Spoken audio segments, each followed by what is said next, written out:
Thanks. I'm Billy. I'm an alcoholic. And getting used to hearing people talk back to me when I speak. It's been a long time. It's actually become a confusing period in my AA life because I'm trying to get rid of all my Zoom commitments while live is coming back and they cross over with each other. It's crazy. But if you're new to AA, I really want to welcome you here today.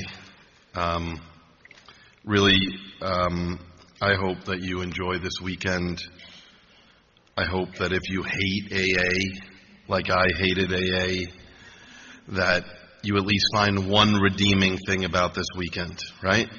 Even if it's that you stayed up till 4 o'clock in the morning talking to people you never met before, I hope you find one redeeming thing. My assignment is to talk about the doctor's opinion, and I want to say a couple of things about that, obviously. The doctor's opinion in the big book, there's a lot of things that go into that, and I'm going to try to give a historical perspective as well as my personal belief that you can basically lie the doctor's opinion over the chapter working with others, and they're basically the same thing. They are basically exactly the same. If you're new and you don't know, on Mother's Day 1935, the two co-founders of AA met each other for the first time. And that was in a gatehouse in Akron, Ohio. And really the significance of that day is that a collision occurred. Really, the collision was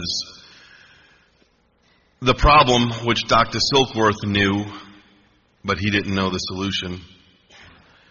And the solution that the Oxford group knew, but they didn't know the problem, collided into each other. Those two things had never before met. And there's a lot of things that go into that. One of the things I really enjoyed about Zoom is, and listen, I'm so happy in person AA is back, and bad coffee and uncomfortable seats and crazy people in the parking lot. I'm all for it, right? That's AA. I'm happy we learned a little bit about technology and we can, do what we need to do with that. But the doctor's opinion, I don't want to admit this, but I'm 56 years old now. That's what it says on my birth certificate. Mentally and emotionally, it depends on the day. But I never wanted to be 56 years old. I still don't want to be 56 years old. I wanted to be 35 years old and 10 years sober, because that was the guy I always hated in AA. The guy who looked like he had it all together, and I wanted to be just like him. I just didn't want to do the 10 years of work, right? That's what I wanted. But I want to start out by telling anyone who might be new that the most important thing I can tell you is that I have a very, very unusual relationship with alcohol. And I have a very abnormal reaction to alcohol. And believe it or not, even though I found the big book many years ago, a lot of things in my adult so-called life have taught me just how unusual my relationship with alcohol is and how abnormal my response is to when I drink. I'm not saying I'm proud of this, but I'll just be honest. I was 40 years old and 16 years sober when I found out that the normal world considers a six-pack in one night excessive drinking. Now, I don't know about you. Maybe you knew that all these people, but they really consider a six-pack a lot. And the reason that I talk about that is because I remember being 17 years old in my high school counselor's office, which I was required to go for 1 hour a week, every week. And he was a decent guy. He dealt with all the bad kids in school. But I remember one time when I promised him Mr. Pavi, I'm only going to have 1 6-pack on Friday night and 1 6-pack on Saturday night. And I thought like I was a hero. I thought like I was really like being a normal person. And by the time I reached age 40, I realized how distorted my relationship with alcohol is. I'll tell you another thing I've learned, if you're new, is that unfortunately the outside world doesn't understand our illness. They don't get it. Maybe if they have years of Al-Anon training, they get it. But other than that, they don't get our illness. And you know what I was saying about Zoom is that some speakers that I grew up with who no longer travel because of age and health, like I've been able to hear again. And one of my favorite, even though I'm not a member of Al-Anon, I'm an AA member, but one of my favorite Al-Anon speakers is Mary Pearl. And I got to hear Mary Pearl during the last 2 years, and there's something she says that applies to the doctor's opinion so much, which is the newcomer will not take your solution unless they first know you have their problem. Like you can be the greatest step person in the world. And, you know, I think some of that comes from that when we go through the big book and we go on fire and we're so annoying to the rest of the AA world and you don't even want to talk to us in the parking lot anymore, like, you know, I'm sorry, you go to AA Light. If you want real AA, come to where I go to. You know the whole mindset of what happens to us when we become really on fire. And one of the code words we like to say, which is very dangerous, is we like to make fun of the drunkalog. We like to put down the drunkalog. We kind of like to try to elevate ourselves that I'm in a second stage of AA recovery where I don't need to talk about the drunkalog. And this is a great little book, The Best of Bill. And I just want to read you something that Bill said about a meeting he went to with a newcomer. He said, here's a recent example of the high cost of spiritual pride. A very tough-minded prospect was taken to his first AA meeting. The first speaker majored on his own drinking pattern. The prospect was impressed. The next two speakers, or maybe I should call lecturers, each themed their talks, God as I understand him. This could have been good, but it wasn't. The trouble was their attitude, the way they presented their experience. They oozed arrogance. In fact, the final speaker got so far overboard on some of his personal theological convictions. With perfect fidelity, both were repeating my performance of years before. Quite unspoken, yet implicit in everything they said was the same idea. Listen to us, folks. We have the only true brand of AA, and you better get it. So that's right from our literature. And I think somewhere along the way, drunkalog got twisted with what we do when we drink instead of what happens to us when we drink. If you don't like drunkalogs because you don't want to hear about me fighting with bouncers and getting arrested again and going on spring break nightmares and God knows what else, that's right. Because it has nothing to do with me being an alcoholic. Zero. But that doesn't mean don't talk about what happens to you when you drink. Because that is the whole crux of the doctor's opinion. And that's the whole story of what happened on Mother's Day 1935.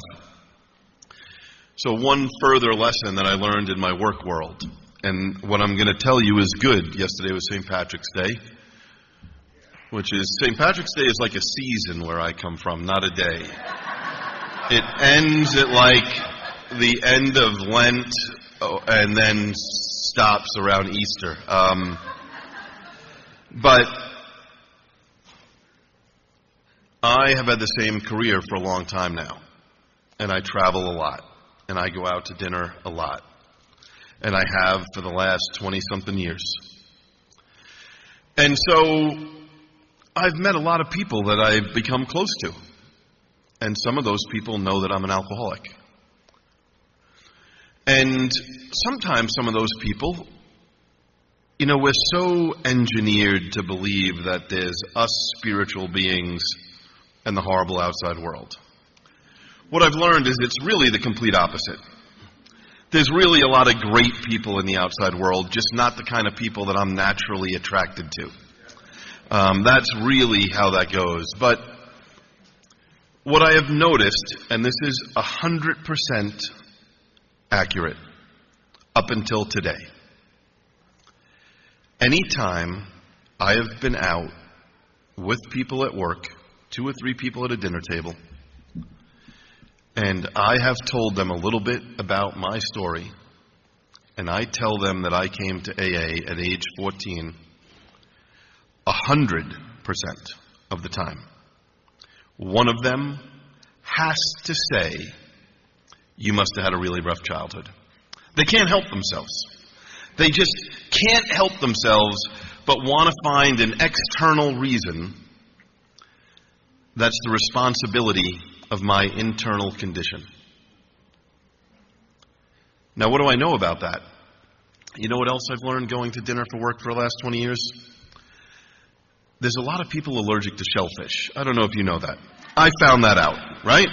You sit down, you're in a restaurant, the waiter has lobster or shrimp or whatever, crabs, and somebody says, "Oh no, I'm allergic to shellfish." Do you know, again, as of today, 100% of the time, not one person at the table has said to that person, "You must have had a rough childhood." Not one person.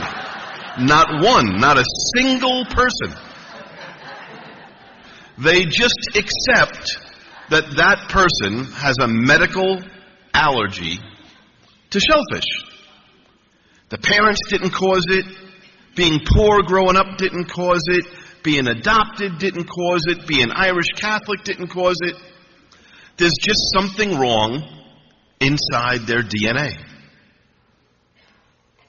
And so, here's the other thing I've never heard. I've never heard somebody that learns somebody else has an allergic reaction to shellfish tell them to just have one. I've never heard that. Ever. I've never heard somebody say, "Well, it's been so long since you had shellfish." Ever.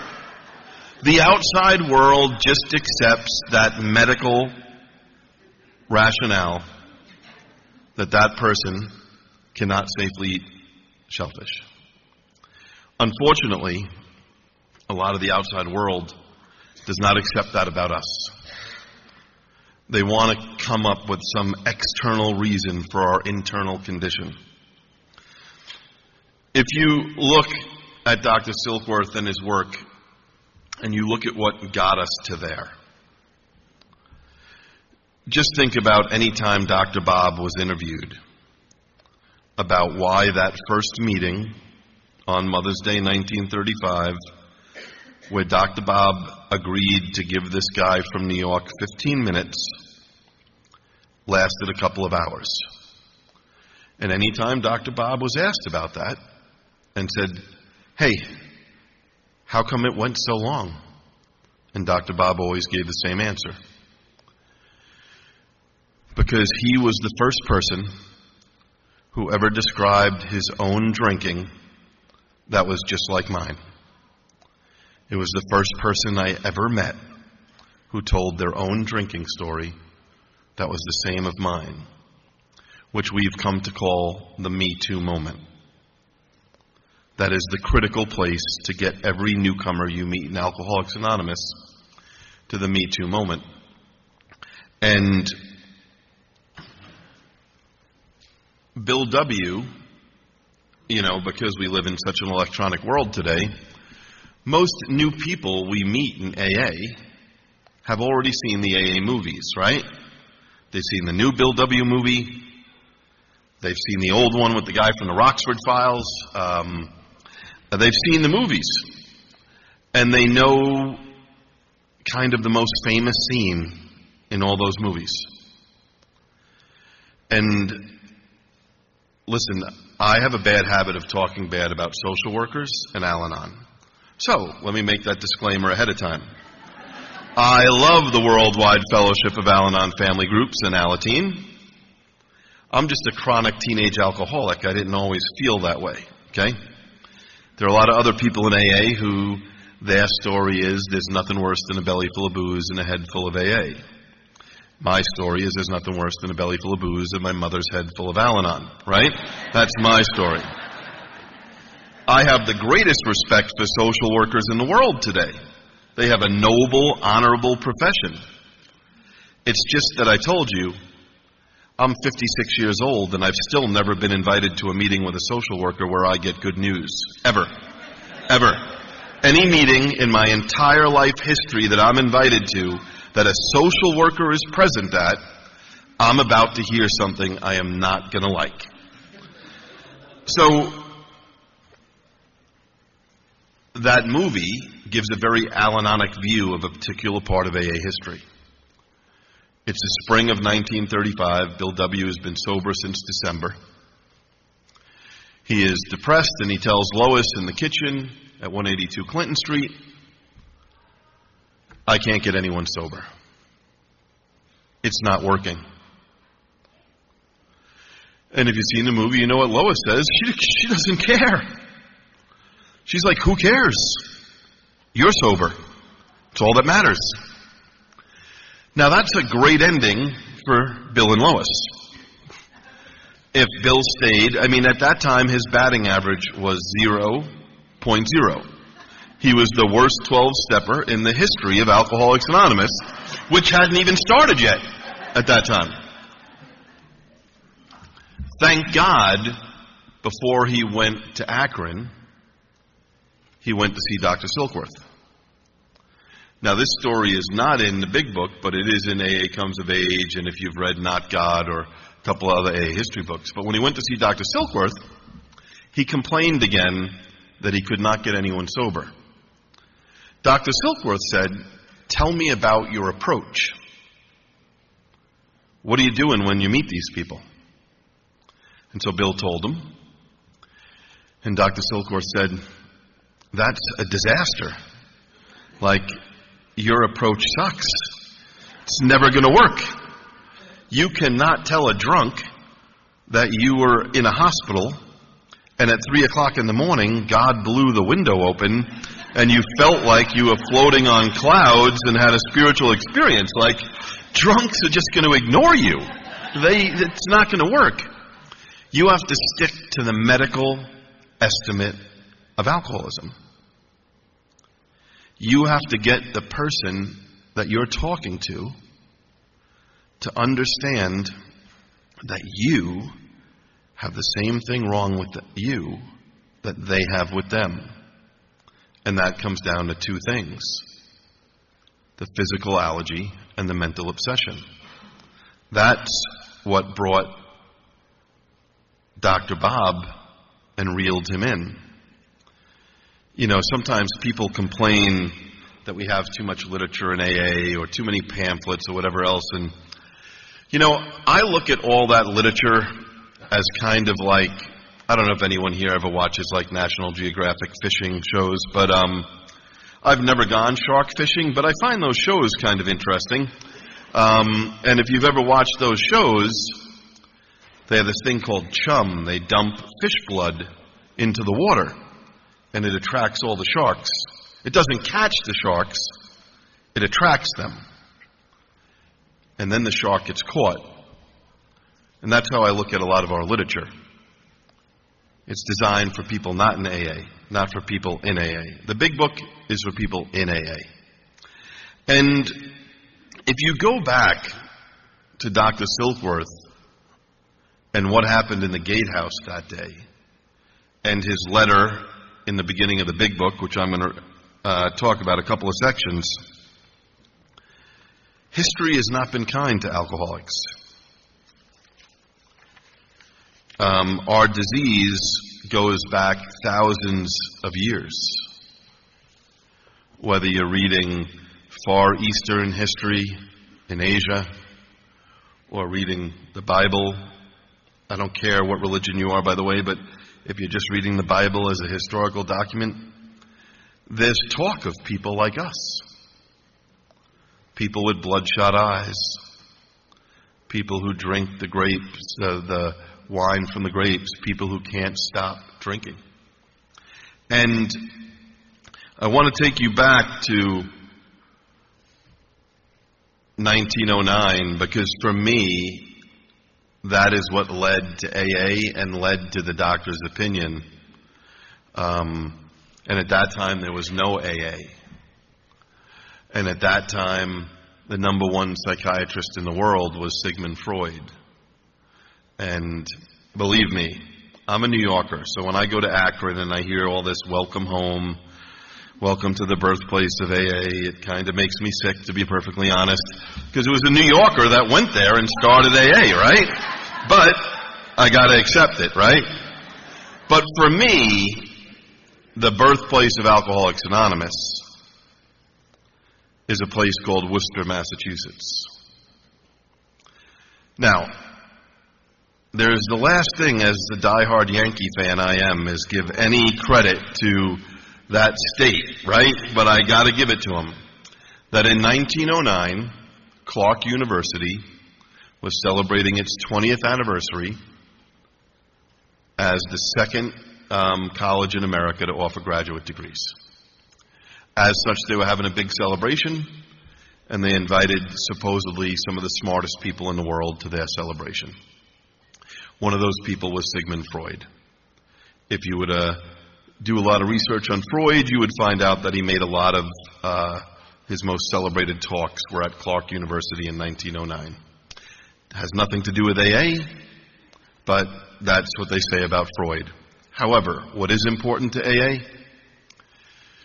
is that for about 4 years then, Sigmund Freud had a protege, a young resident doctor working with him. That doctor's name was Carl Jung, Dr. Carl Jung.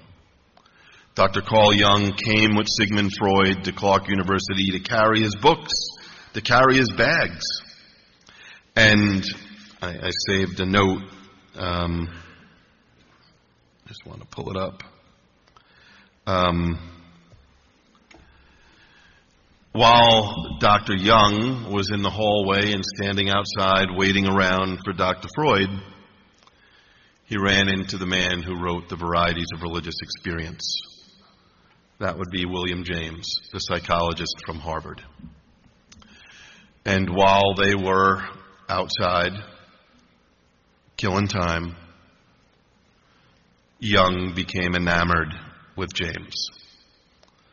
Now, if you've ever tried to read Varieties of Religious Experience, it's a toss-up between that and the service manual as to, what would drive you more crazy. But it is an outstanding book, even if it takes you 5 years to read it a little at a time. But it is a documentation of people who've had spiritual experiences. And see, that's what James filled Jung in on. That since the beginning of time, and what James called them was transformative spiritual experiences. That people since the beginning of time were having transformative spiritual experiences. And James said they had 3 things in common, all these spiritual experiences. They involved intense emotion. They involved no willpower at all. But it gave the individual the power to accomplish impossible things. That's what he convinced Jung of. That for thousands of years, people have been having these transformative spiritual experiences. But he told Jung the problem with them is that they're as rare as getting struck by lightning. Now, an example of one of these, if you want an example, would be like the man who wrote the words to Amazing Grace. Still considered one of the most spiritual songs of all time, but yet written by a former slave ship captain who became a minister. Like that man had a transformative spiritual experience. And it's funny because I am such a Young and James student that finally the archivist at Clark College found a small book that somebody published about them meeting. It's in the archives there, and it's, what did Young say later on? Young said alcoholism is an illness long before the regular medical world did.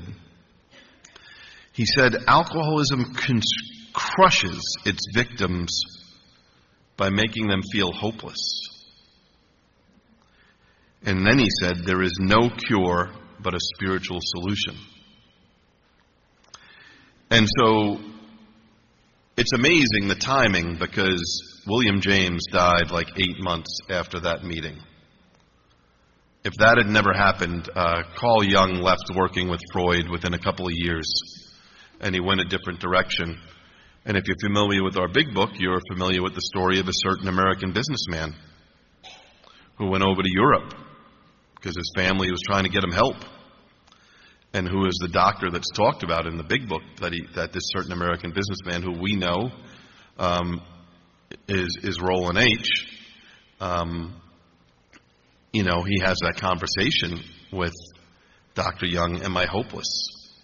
And Dr. Jung is like, well, no. Every once in a while, something happens to people like you.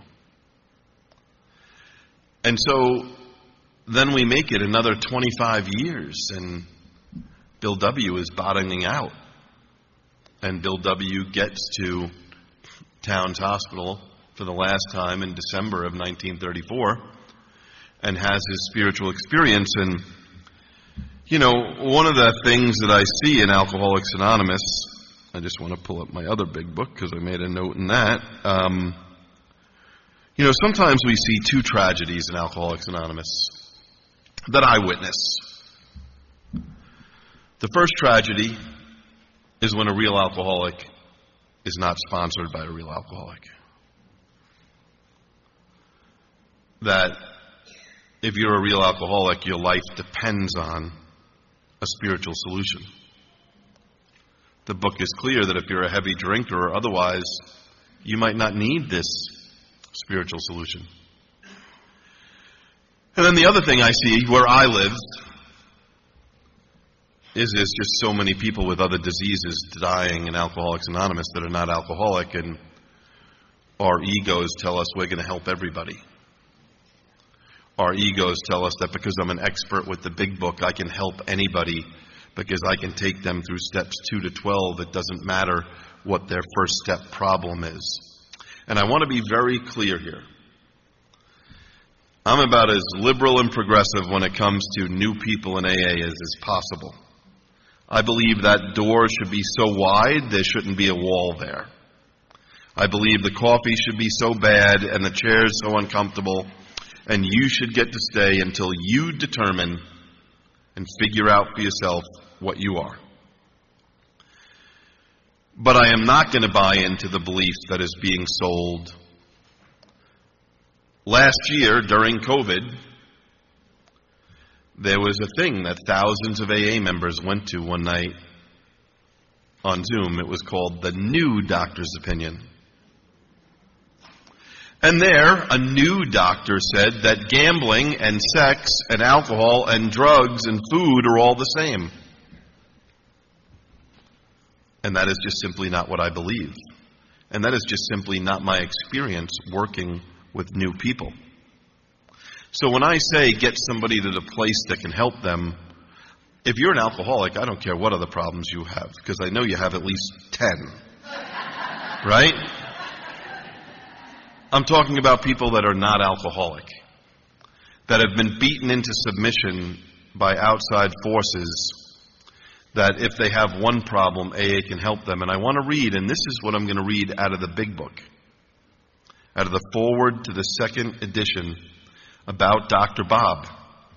It says this: this physician, meaning Dr. Bob, had repeatedly tried spiritual means to resolve his alcoholic dilemma, but had failed. But when the broker, meaning Bill W., gave him Dr. Silkworth's description of alcoholism and its hopelessness, the physician began to pursue the spiritual remedy for his malady with a willingness he had never had before able to muster. He sobered, never to drink again, up to the moment of his death in 1950. So it's very clear in our big book. It doesn't matter how well you know the steps or the big book.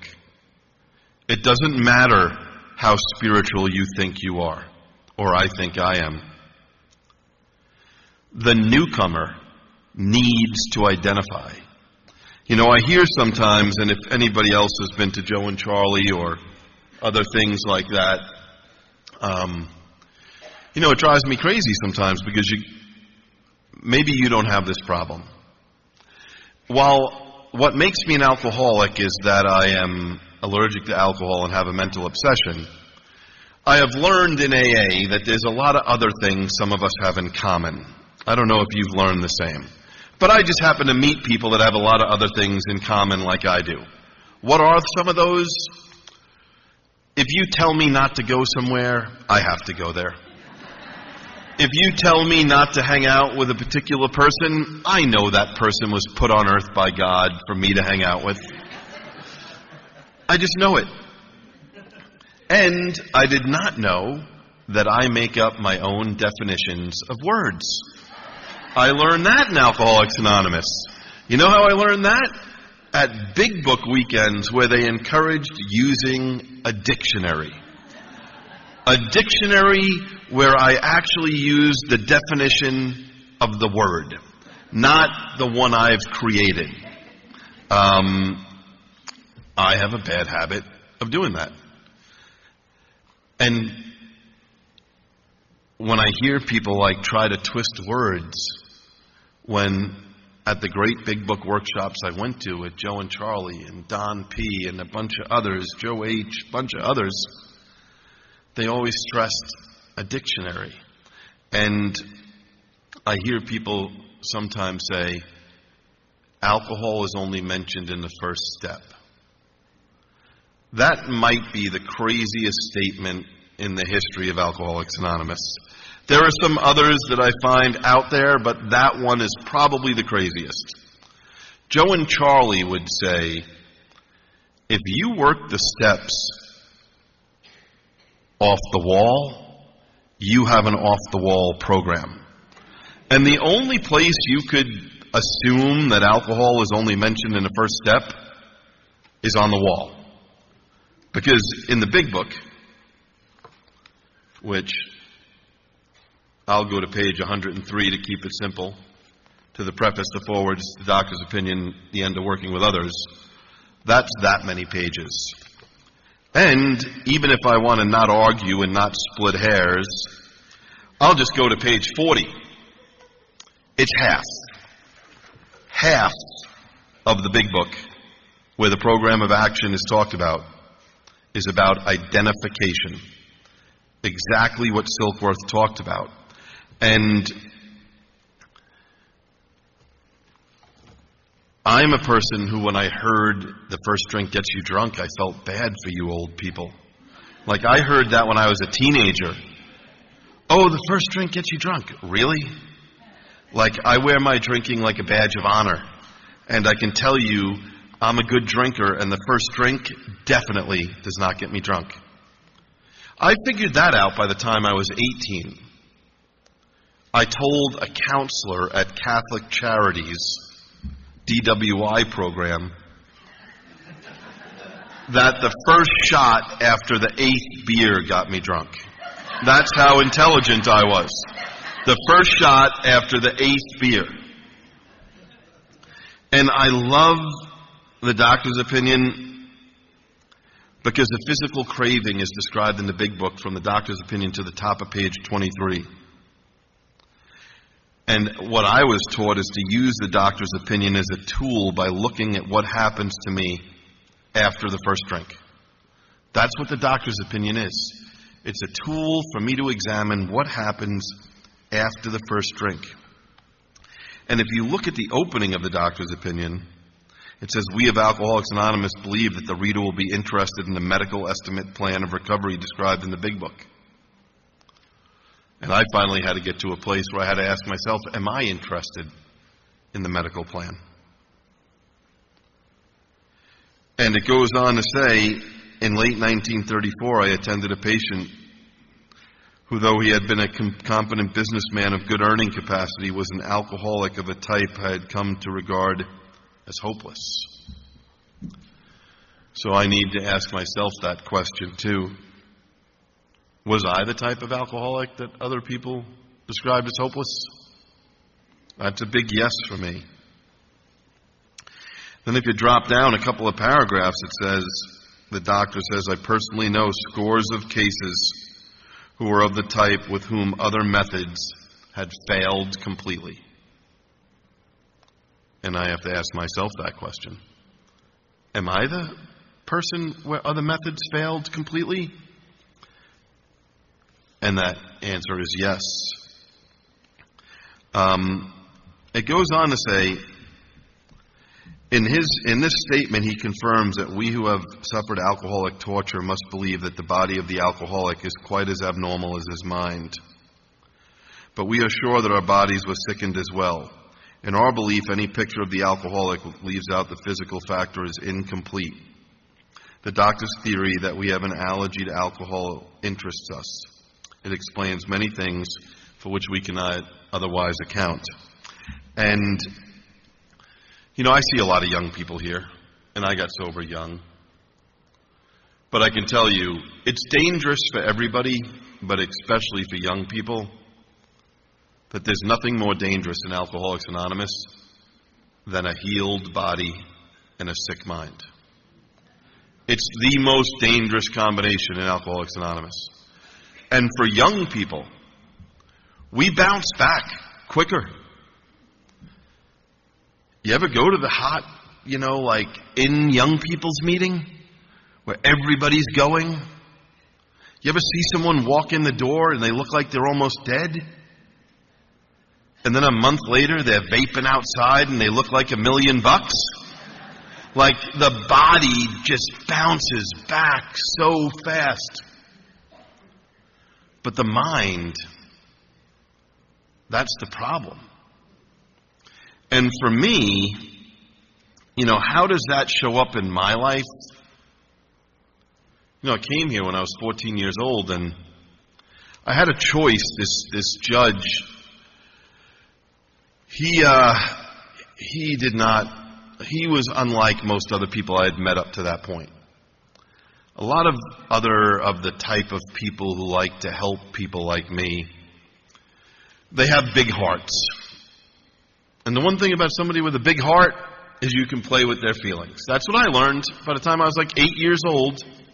I can get them to feel bad for how hard it is to be poor little Billy and grow up in the house that poor little Billy lives in. And of course, they can understand that if they lived in that house, they would drink like Billy does. Like, I'm an expert manipulator. But this judge wasn't having any of it. And I don't know who told him about AA, but somebody did. Somebody told him that you might come across a teenage boy or girl. They might be alcoholic. If you think they are, you should tell them to go to AA. Now, he gave me a choice. I could either change my behavior, or I could finish school in a juvenile correctional facility where I wouldn't have to leave to go to school. He thought that was a good solution. But I want to tell you why I was so scared that day at 14 years old. It's important to realize that at 14 years old, I had not been institutionalized yet. So I had no idea about institutional living. So when he told me that he was possibly going to send me to a place that I would live at that had a wall outside it, I was deathly afraid I wouldn't be able to drink. There was no way I could comprehend going somewhere where I could not drink. People talk about progression. By the time I was in 10th grade, the only thing I thought about on a Monday morning is, where are we drinking Friday night? By the time I was in 11th grade, the only thing I thought about on a Monday morning is, I'm not like the other kids. I can't make it to Friday night. I need to drink by Tuesday or Wednesday. And by the time I was in 12th grade, I rarely went to school on a Monday. But I was scared, you know what? I can't go to a place where I can't drink. Now today, if a judge gave me that option today, because I was too tough when I was 14, I wasn't scared to go there. I was scared I couldn't drink. Today, I know I can get drunk, and I'm scared to go there, right? But I have yet to be institutionalized. If I was to be institutionalized again today, I know you can do whatever you want. You can be in the worst correctional facility in this country, the hardest max correctional facility in this country, and you're going to find a way to get drunk. But I went to AA. And you see, this allergy that I have, it has kicked my ass. I get up early for work now, but I'm still not a morning person. I'm waiting for that to happen to me. I hear these other people in AA say that they've become morning people. That has not happened to me yet. I'm willing to do anything except go to bed early to get up on time. I'm willing to have 3 alarm clocks, an alarm clock on the other side of the room. I'm willing to wire lights that go on when my alarm goes on, but I am not willing to go to bed early, right? Which is so much like my alcoholism, that it's just crazy, that I can't fathom not having a drink. And you know, I love the chapter more about alcoholism because I believe it is so perfectly aligned with the doctor's opinion. You know, people say, oh, are you a friend of Bill's? I really don't care if you're a friend of Bill's. You know what I care? Are you a friend of Jim and Fred's? Because that's the more important question. Are you intimately familiar with Jim and Fred? Because those two guys, that might as well be me. And I think about it. You know, we talk about, of course, if you're new and you have no foundation in AA, I want you to stay away from where you used to hang out and your old friends and everything else, because you have no foundation. And you haven't been through the 12 steps. But I'm not going to tell people that something external is going to get them drunk. I've never been able to watch people get drunk and get drunk. I've always had a drink. I've watched a lot of people get drunk, but I don't get drunk. Which is kind of like trying to watch other people get sober and not get sober.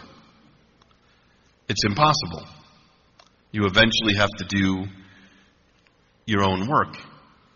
But that chapter more about alcoholism, that score is scary.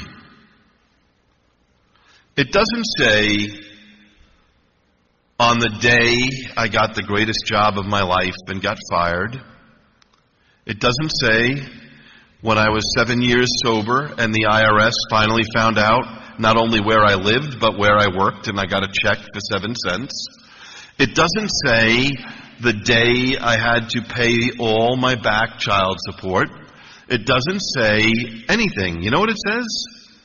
At the end of a perfect day, not a cloud on the horizon, this guy picks up a drink. You know, people have all these kind of very high-level spiritual things about why we work the steps, but the truth is, we work them to keep the obsession away. I don't do well against the obsession. As I said, my preferred waking up time is 4 p.m. That's my preferred. I believe God designed me like that from the start. And I love to get up and have at least one cigarette left. And I don't know how you like to drink, but the way I like to drink, if I can just get like 2 drags of a cigarette before my feet touch the floor, the hangover feels a little better. Just a little better. And then I stumble out and get a Dunkin' Donuts coffee or a big gulp at 7-Eleven and a new pack of cigarettes. And then like within an hour or two, by 6:30 or 7 o'clock, I'm starting to feel uncomfortable in my own skin. And my crazy brain, regardless of what More About Alcoholism says, tells me, forget about the consequences of the night before, or the day before, or the week before. You can have one drink. And then my mental obsession comes in another way also. At the same moment it is telling me, have one drink to feel better, it's telling me that allergy hocus pocus is a bunch of nonsense. There's no such thing as an allergy to alcohol. I can have 3 beers, but I can't. I can't ever. It blows my mind that I have tried every possible thing. You know what I tried once at like age, 18? White wine spritzers. I didn't even know what a white wine spritzer was, to be perfectly honest. I can tell you what I found out about them. I can drink like 40 of them. That's what I know about white wine spritzers. And I have a vicious headache the day after. And, you know, this mental obsession, because of my allergy to alcohol, is so dangerous. Because my brain is wired that I am mentally and physically different from my fellows. I'll tell you a quick story. Again, it doesn't speak well of my mental health.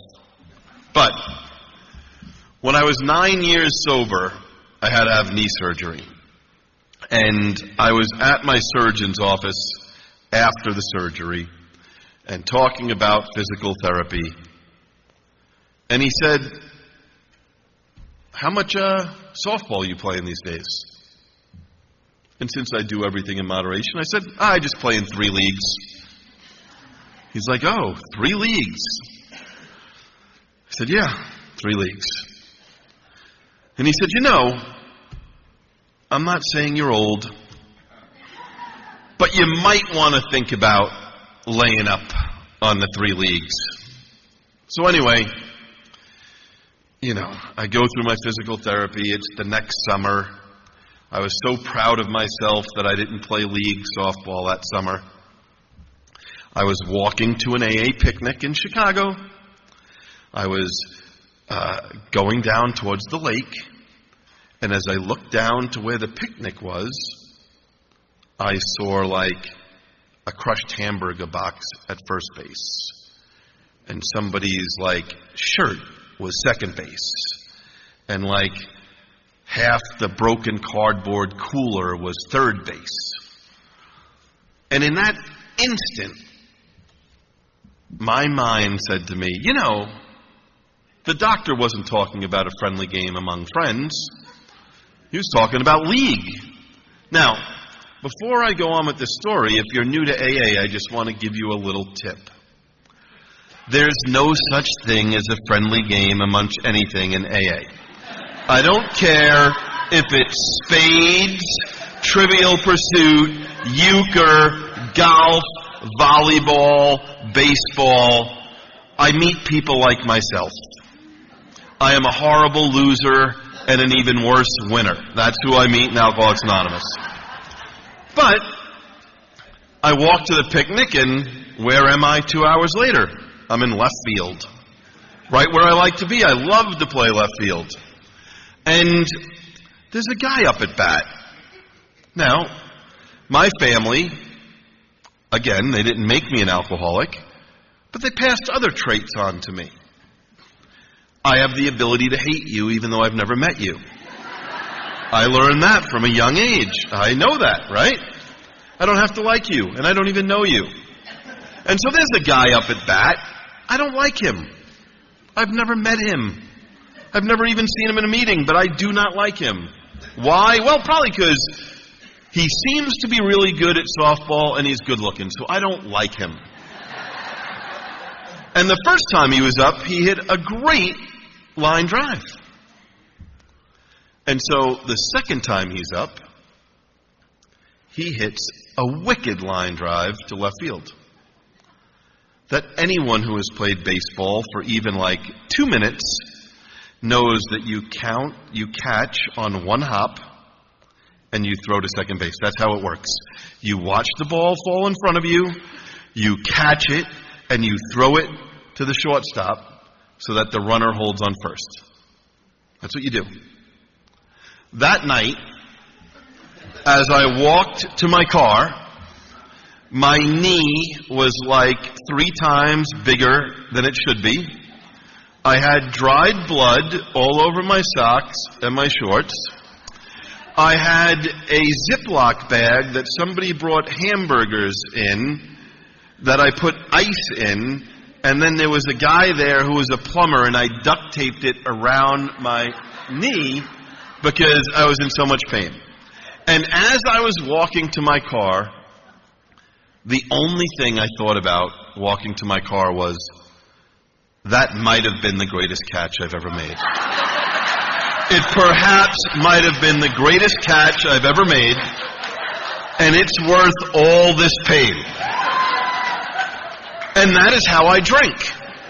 Like, I can wake up at noon the next day, I can even be in a cell, and I can look back at 12 hours of horrible, disastrous behavior, but I'm able to find like 5 or 10 minutes where alcohol did for me where nothing else does for me, and my crazy obsession. And so what I really want to stress, if you're new, please find a sponsor that's been through the big book and learn about that physical allergy. Because if you don't have a defense against that mental obsession, if you haven't been through the steps yet, and you're on this side of God's window, I know we hear all the time, don't quit before the miracle. I hate that statement. I like the statement, don't quit after the miracle. Because sometimes I don't think we give one day of sobriety its due in Alcoholics Anonymous. That the real alcoholic like myself is not designed to be sober for one day. Ever. And if you're here and you're new, I don't care if you've not been through the steps yet. I don't care if you have don't have your own big book yet. Find somebody. Because if you're here already, I assure you a miracle has occurred.